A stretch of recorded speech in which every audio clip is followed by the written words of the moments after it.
কিরে, এত সাজগোজ করছিস? কোথায় বেরাবি? মা, তুমিও না? কাল রাতে খেতে বসে বললাম যে, এর মধ্যেই ভুলে গেলে।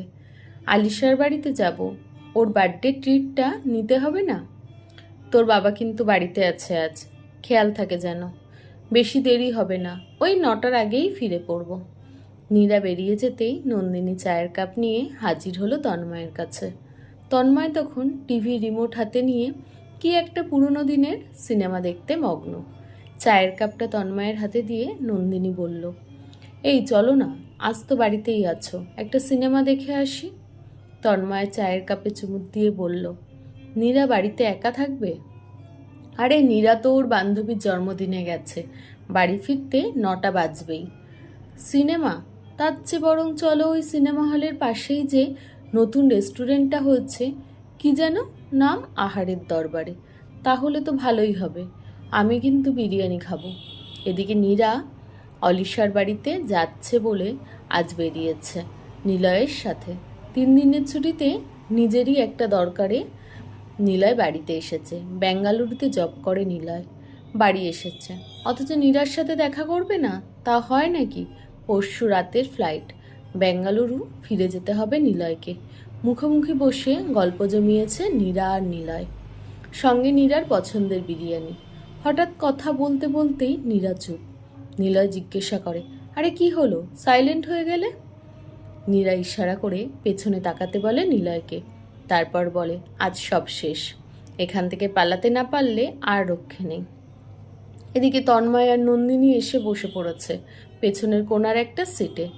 নীরার তখন নিজেকে আড়াল করার চেষ্টা। নিলয় জিজ্ঞাসা করে, বেরিয়ে যাবে কি এখান থেকে?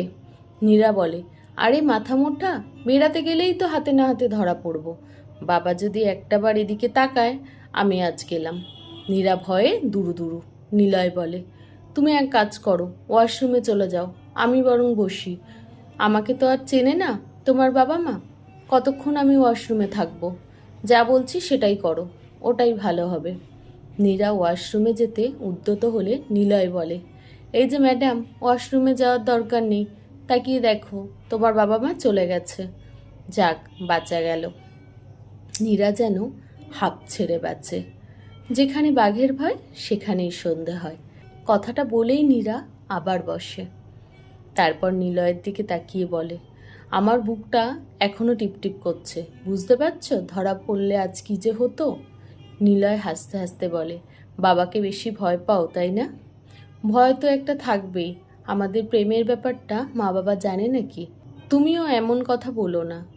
কিন্তু একটা জিনিস বুঝলাম না, তোমার মা বাবা রেস্টুরেন্টে এসে ঢুকলেন, অথচ কোনো অর্ডার না করেই বেরিয়ে গেলেন। নীরা বলে, তুমি আমার মাকে চেনো না, খাওয়া দাওয়ার ব্যাপারে একটু খুঁতখুঁতে, পছন্দ না হলে খাবেই না। ভালোই হচ্ছে এখান থেকে চলে গিয়ে, সে যা পারে হোক। নীরা, আমরা বরং বিরিয়ানিটা শান্তি করে খাই।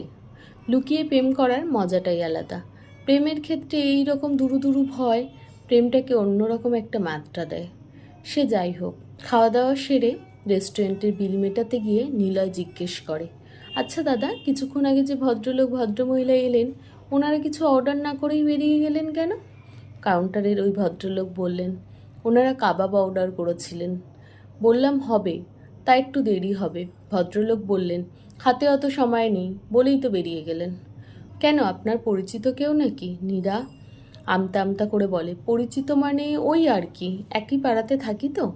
নিলয় হাসে, মজা করে বলে, আমাদের পাড়ার রোম্যান্টিক কাকু কাকিমা। নীরা স্বস্তির নিঃশ্বাস ফেলে বলে, যাক, আমাকে দেখতে পাইনি, বাঁচলাম বাবা। 9টার আগেই নীরা বাড়ি ফেরে। বাড়িতে ঢুকে নীরা দেখে মনের সুখে বিরিয়ানি খাচ্ছে তন্ময় আর নন্দিনী। নীরা একটু রাগের ভঙ্গিতে বলে, তোমরা বিরিয়ানি খাচ্ছ? বাহ, বেশ তো তোমরা, আমার নিমন্ত্রণ আছে দেখে তোমরাও বেশ চুপিসারে খাচ্ছ বলো। নন্দিনী বলে, শুনেছ মেয়ের কথা? এই তুইও তো আলিশার বাড়িতে খেয়ে এলি, কেমন খাওয়া দাওয়া হলো তোর? ভালোই, বেশ ভালো। কত কি রান্না করেছিল কাকিমা? আলিশা তো বলেছিল আজ থেকে যা, কাকিমাকে ফোন করে বলে দিচ্ছি।